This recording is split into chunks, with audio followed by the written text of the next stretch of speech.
Hi, Bud Buschardt. On my retirement, I'm just kind of making a few memories here of what this place used to be when I first started in 1972. This parking lot right here, yeah, we had the parking lot. It only cost us $15 in 1972 to park here. Today, $225. Times change. You know, and that parking garage over here, it didn't exist at all. It wasn't even there. And there was no such thing as parking with your app.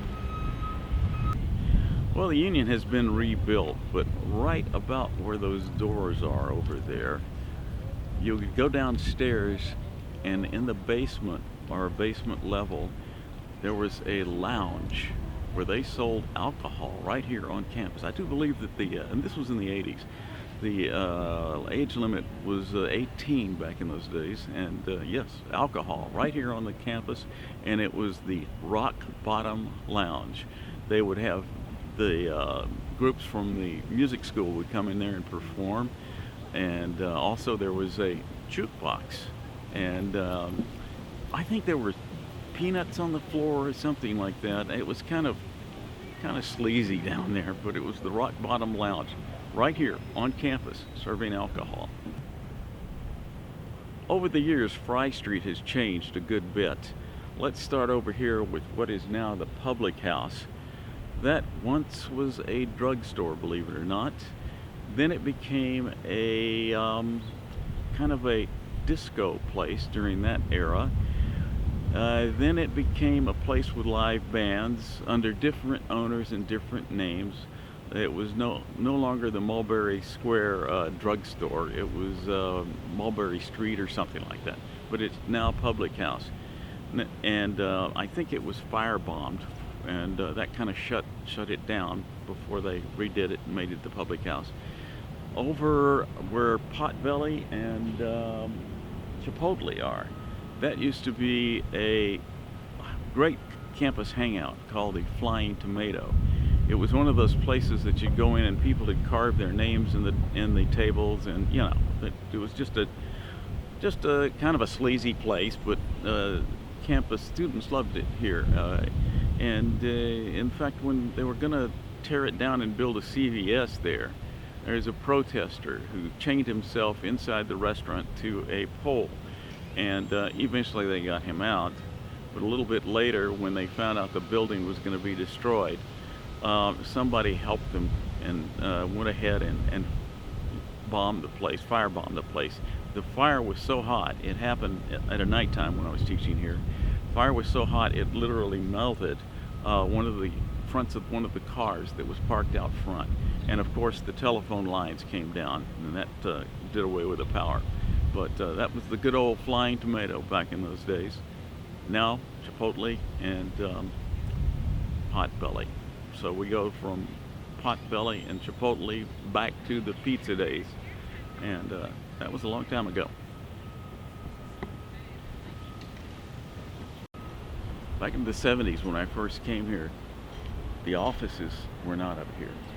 This part of the building was not here. There was a stairwell that led up to the second floor, and on the second floor is where they had the ticket booth for the drama performances. Now that is downstairs here on the first floor.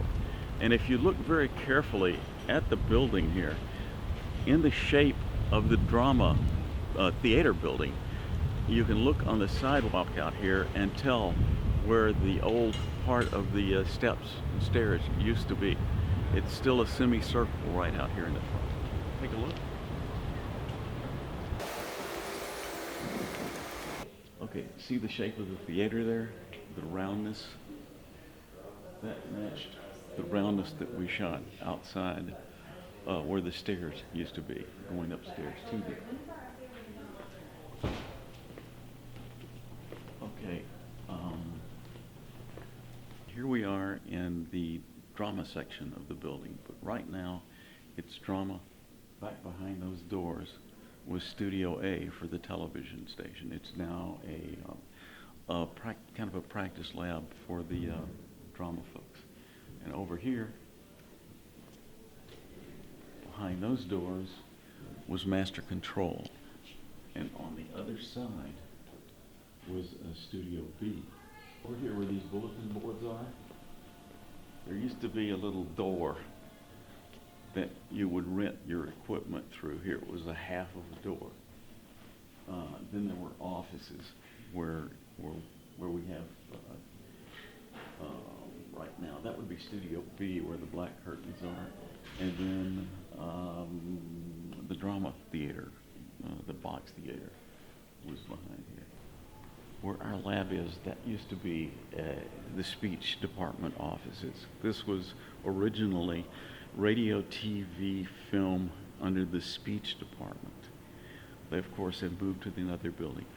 Not much has changed until we get back here to this area.